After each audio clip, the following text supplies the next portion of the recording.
A friend of mine sent me a link last week to a CNBC interview with the giant motivational speaker Tony Robbins, where he extolled the virtues of investing in private equity.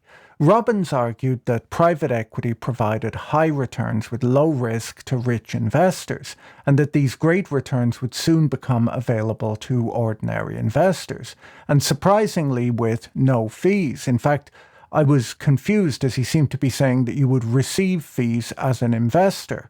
All of these rich idiots are paying fees, but somehow regular people won't have to. I haven't watched CNBC in quite some time, but the whole thing came off as being like a commercial. For decades, private institutions, big institutions, pension funds, ultra-wealthy people have had access, but the general public has not had access, and most of them don't even understand the impact. For example, in the S&P 500 for the last 35 years, we know we've compounded at 9.2%. It's pretty darn good. You're doubling your money about every 8 years. But you've got 14.2%, not with these guys, with average private equity. So imagine getting 50% more per year compounded for decades. So you don't have to fight to get into these funds anymore. You can actually purchase the fund, the companies themselves. You can become a general partner. As you know, you're a limited partner when you're an investor in one of these funds, but you elect the CEO, the CFO, and they make 2%, whether they make you money or not, and they make 20% of the upside, and people give that because of the amazing returns. Well, now you get the 2 and 20. It's pretty extraordinary. So I own 65 different firms, some of the biggest in the world now, that I'm a partner in that area. And anyone can start to do this. Now, I know very little about Tony Robbins, but as you can probably guess, I was instantly skeptical. These claims fly in the face of all financial theory. To start with, it's not obvious why investing in private companies would provide much higher returns than investing in publicly listed companies. Private companies are still just businesses and subject to the business cycle like all investments, and many of the private companies were even taken private by investors paying a premium to the public shareholders. It's really not obvious why a privately held business would be less risky than a listed business, or that an investor should expect to get higher returns with lower risk. Now, I did some Googling, and I have to tell you, I'm actually quite impressed by Tony Robbins. He's made some big promises in the past, and at least in one case, appears to have lived up to them. More than 30 years ago, Tony Robbins wrote a book called Awaken the Giant Within. And straight away I thought, well, who can do that? And the answer is Tony Robbins. It seems that he's 6 feet 7 inches tall, an actual giant. There's no one better qualified to write a book like that. In fact, I'll have to go out and buy one. I realized that I probably shouldn't have been so skeptical. Anyone with a basic knowledge of history knows that giants, like Tony Robbins, probably have a goose that lays golden eggs. And so maybe we should buy some of his magic beans. It has to work out, right? So first up, what is private equity? Are the returns really as high as Tony Robbins says? And is the risk as low? On top of that, when people say that private equity firms are evading taxes and ruining the economy, are they right? Well, private equity is, quite simply, investing in companies that are not listed on a stock exchange.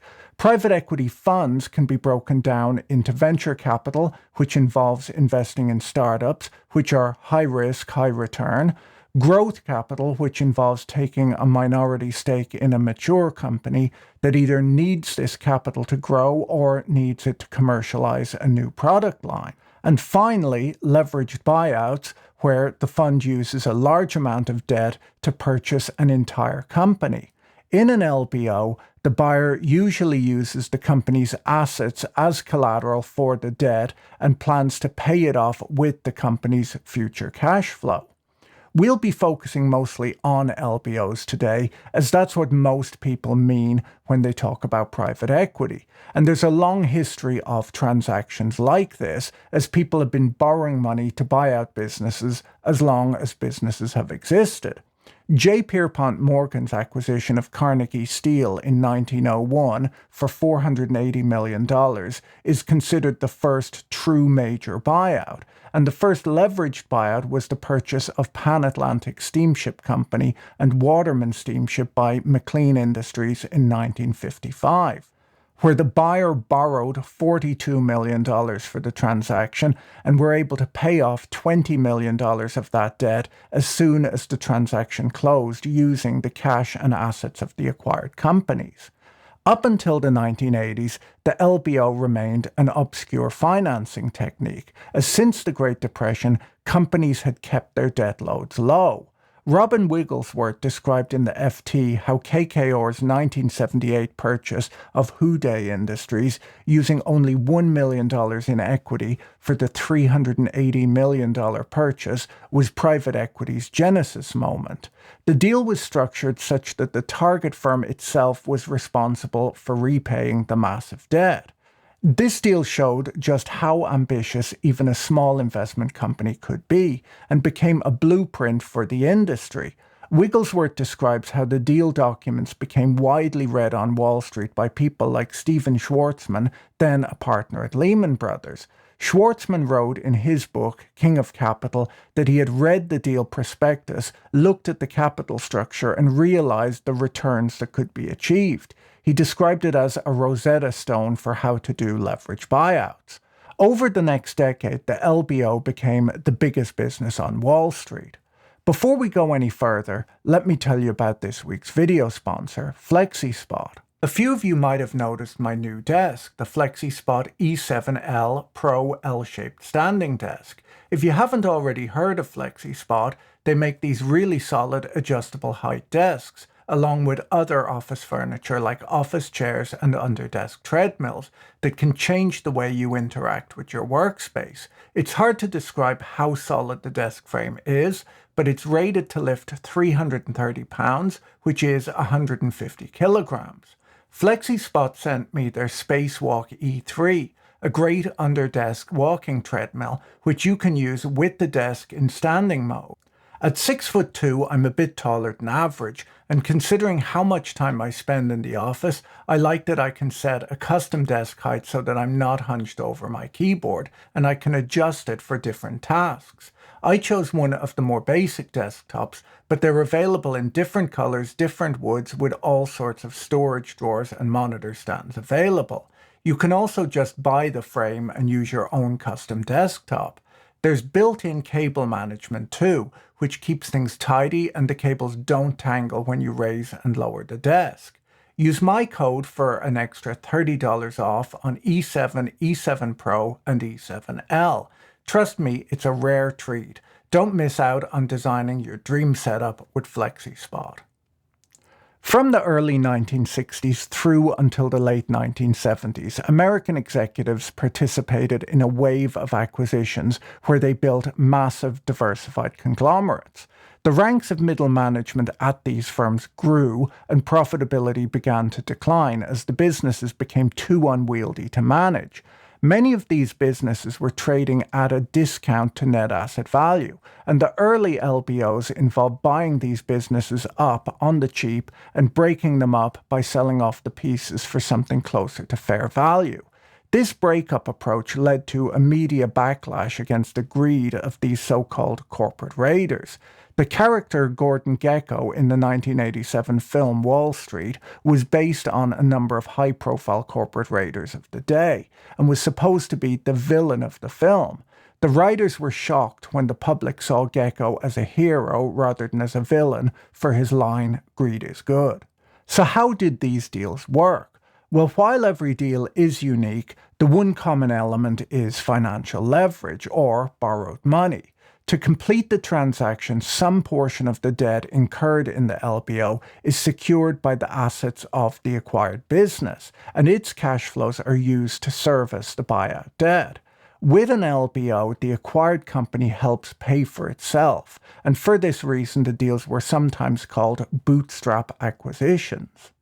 The high level of debt helps the private equity company to achieve acceptable returns for their investors and, maybe more importantly, provided tax savings due to the tax deductibility of interest expense.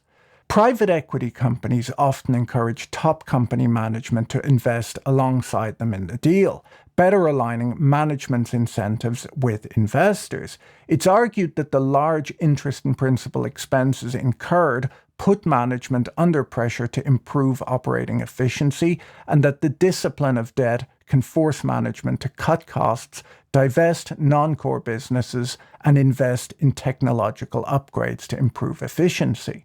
While private equity firms will be flexible in terms of what they invest in, the leveraged nature of their business means that strong cash flow generation and a strong asset base will matter a lot, as you can't really borrow without these. Attractive valuations along with relatively little existing debt will matter too. One of the key drivers of returns to early leverage buyouts was that not only did expensing the interest payment on debt reduce the tax burden on the acquired company, but what was known as the general utilities doctrine meant that a buyer who bought at least 80% of the stock of a corporation could treat the transaction for tax purposes as liquidation of the corporation and purchase of its assets. Corporations liquidating their assets were not subject to capital gains tax on the appreciation in value on their assets, and what this meant was that the value of assets could be written up and redepreciated, reducing the taxes owed by the company. These newly leveraged firms would have to pay little, if any, corporate income tax for the life of the buyout. This meant that no business turnaround was even needed. The same stream of corporate income, now shielded from tax, could be used to service the massive debt taken on in the transaction. With the belief that the taxpayer was subsidizing leverage buyouts, Ronald Reagan's Tax Reform Act of 1986 repealed the general utilities doctrine, reducing the profitability of these deals. We're reducing tax rates by simplifying the complex system of special provisions that favor some at the expense of others. Restoring confidence in our tax system means restoring and respecting the principle of fairness for all. Okay, so who invests in private equity? Tony Robbins told the CNBC audience that regular people don't get a look in. It's just the ultra-wealthy. Well, when we look at the biggest investors in private equity, it's a mix of pension funds and sovereign wealth funds, which is basically the money of ordinary people. Just over half of the money in private equity comes from public pension funds. A quarter comes from sovereign wealth funds. Then we've got insurance companies, foundations, private pension funds, banks, and so on. CPP, the Canadian Pension Plan, is a huge allocator to private equity, as is CalPERS, the Californian Public Pension Plan. Broken down by country, the US, Canada, and Singapore are the biggest allocators. So when Tony asks, why do the richest people in the world get the greatest assets? It's maybe a bit misleading. If you invest in private equity, you're getting to invest like a teacher or a firefighter, not Jeff Bezos. If you want to invest like Jeff Bezos, you have to put almost all of your money in Amazon, a publicly listed stock. So what do the investment returns look like then? Tony said the returns are 50% higher than public equities, but that's not really accurate. Firstly, private equity funds don't actually report total returns like other fund managers do. They report the fund's IRR, or internal rate of return. When an investor commits to invest in a private equity fund, their money doesn't go in right away. The first 4 to 5 years of a private equity fund's life are known as the investment period. In this period, the fund usually draws down committed capital to make investments into portfolio companies. Although they usually call in most of the committed capital during the first 5 years, it can sometimes take them longer to invest at all, such as if they feel there are no good investment opportunities. Warren Buffett explained the problem with this at his shareholder meeting in 2019, saying when you commit the money to private equity firms, they don't take the money, but you pay a fee on the money that you've committed. You really have to have that money ready to come up with at any time. And of course, it makes their returns look better if you sit there for a long time in treasury bills, which you have to hold because they can call you up and demand the money. And they don't count that in their IRR calculations.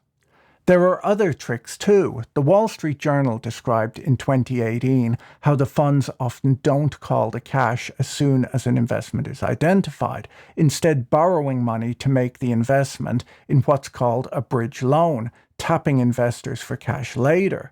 According to the journal, this was originally done to make capital calls more predictable for investors.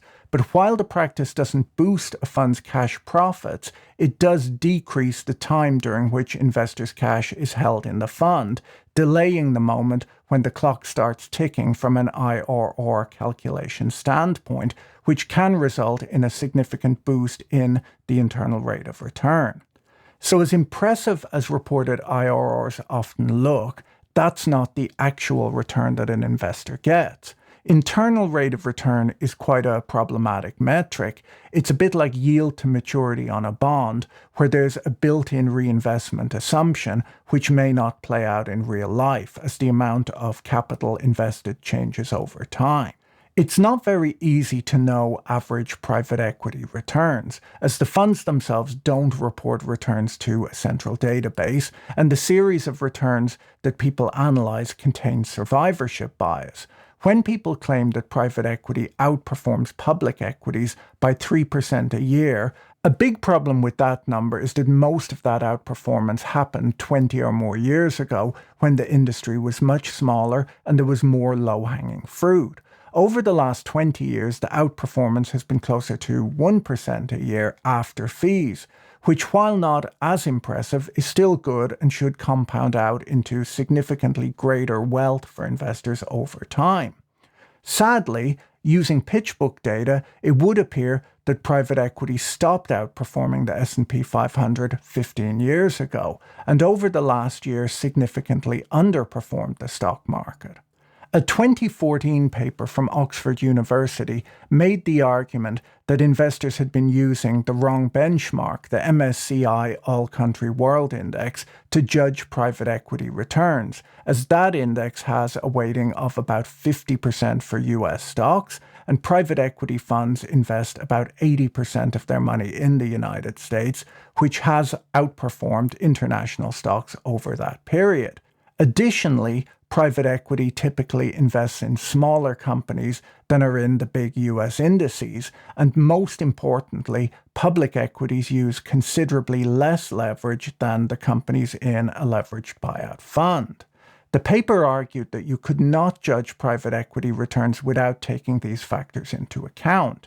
The author concluded that if the benchmark is changed to small and value indices and is levered up, the average buyout fund underperforms by 3.1% per annum. And that's not what we're trying to do at all. How are we going to awaken the giant within if we're growing 3.1% less than our benchmark? Building on this research, a paper in the Financial Analyst Journal dug even deeper. The authors used a more complete database of returns and conducted a thorough bottom-up analysis of the risk characteristics of the underlying companies in buyout funds. This paper found that the underlying companies that buyout funds invest in have, on average, smaller market caps than their public counterparts. Their sector composition is materially different to big US indices. For example, significantly overweight consumer discretionary stocks and underweight the financial sector. And their leverage is much higher than that of public companies in the same sector.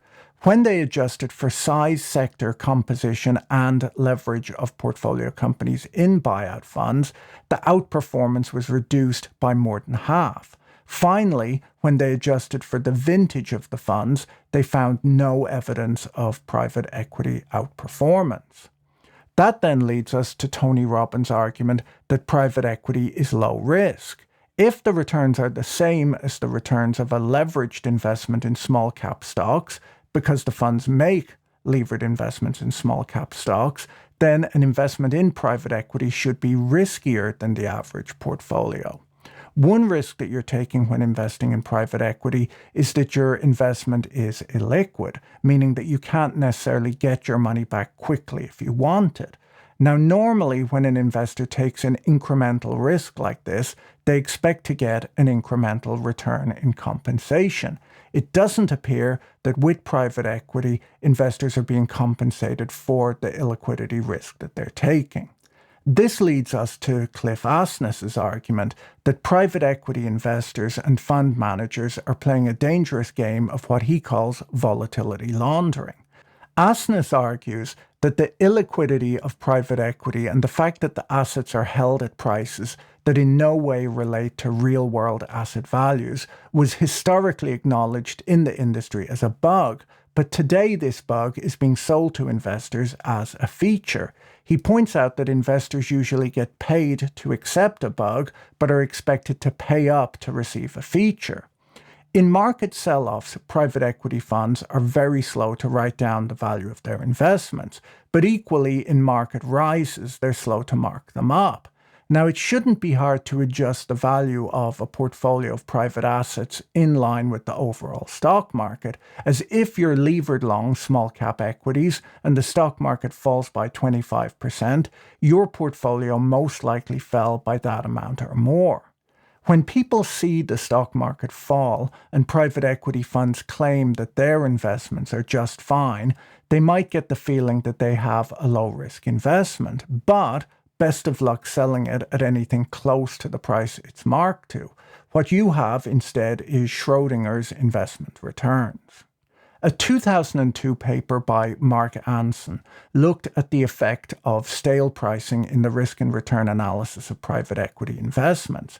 Managers reporting unnecessarily stale pricing, as described by Cliff Asness, can result in investors underestimating the risk of an investment and overestimating the manager's skill.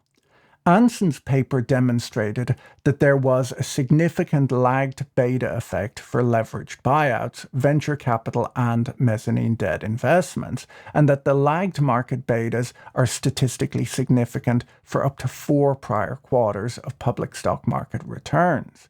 Since betas are linearly additive, the sum of the lagged betas provides an estimate of the total systematic risk embedded within private equity portfolios. Anson found that the systematic risk in private equity was approximately double what it first appeared to be.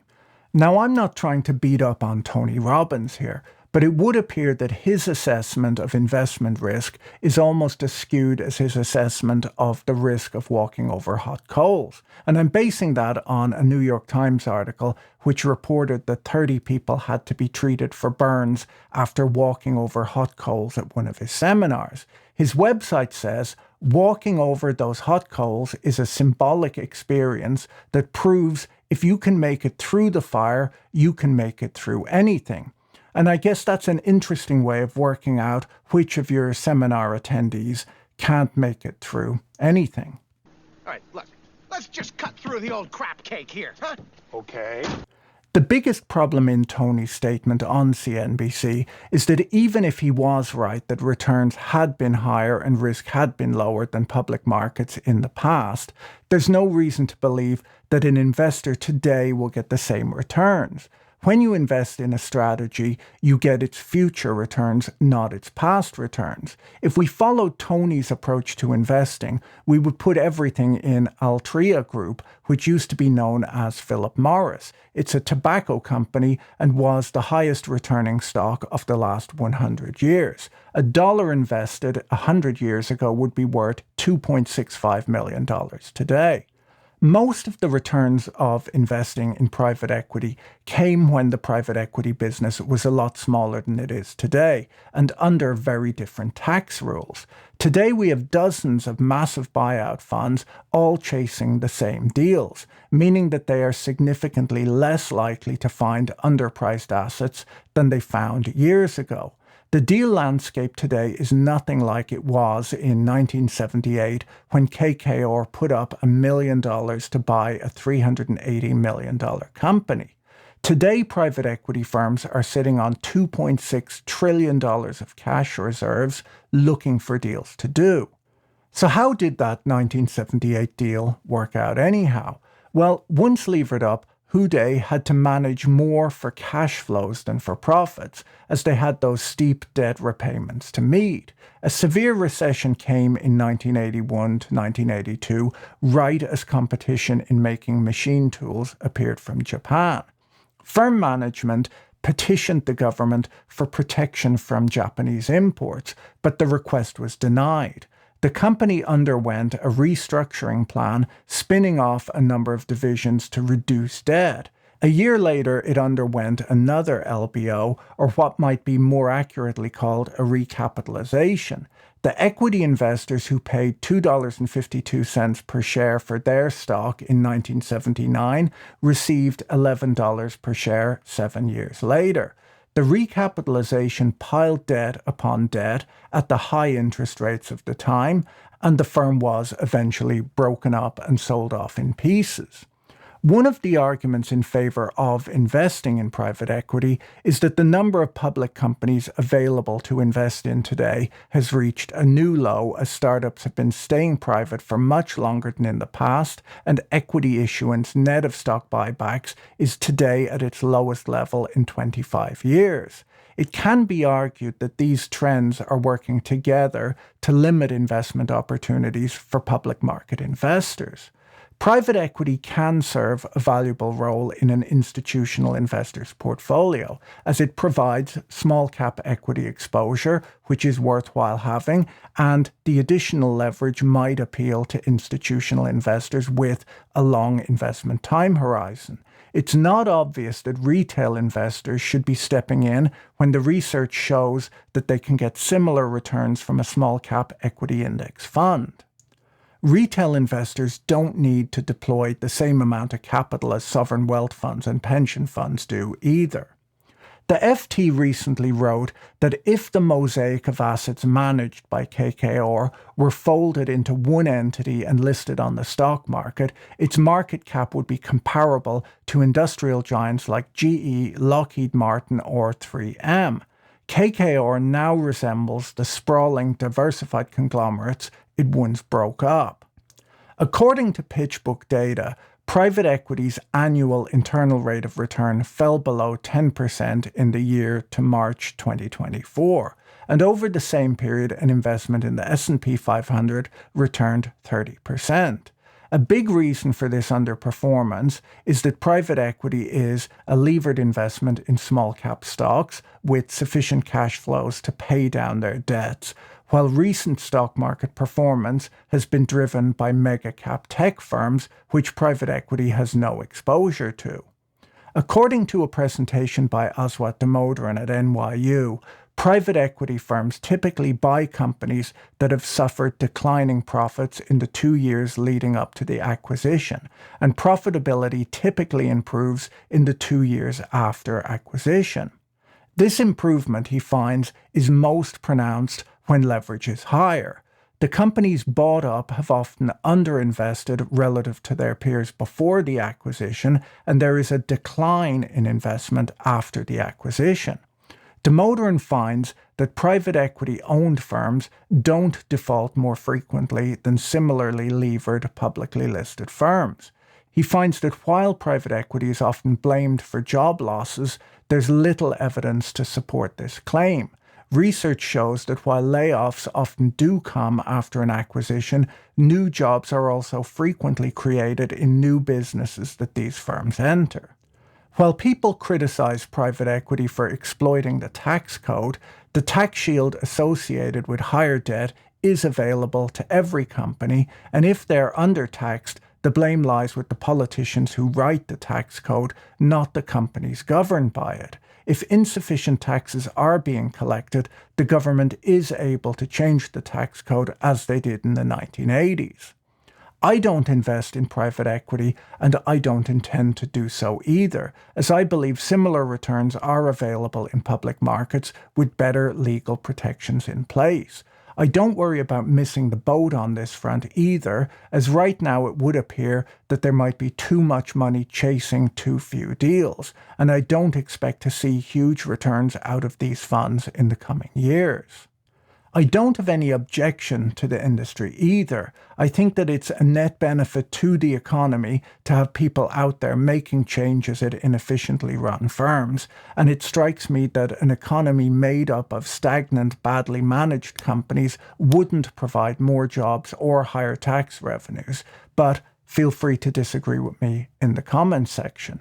If you enjoyed this video, you should watch my video on Blackstone's frozen real estate fund next. Don't forget to check out our sponsor FlexiSpot using the link in the video description. See you in the next video. Bye.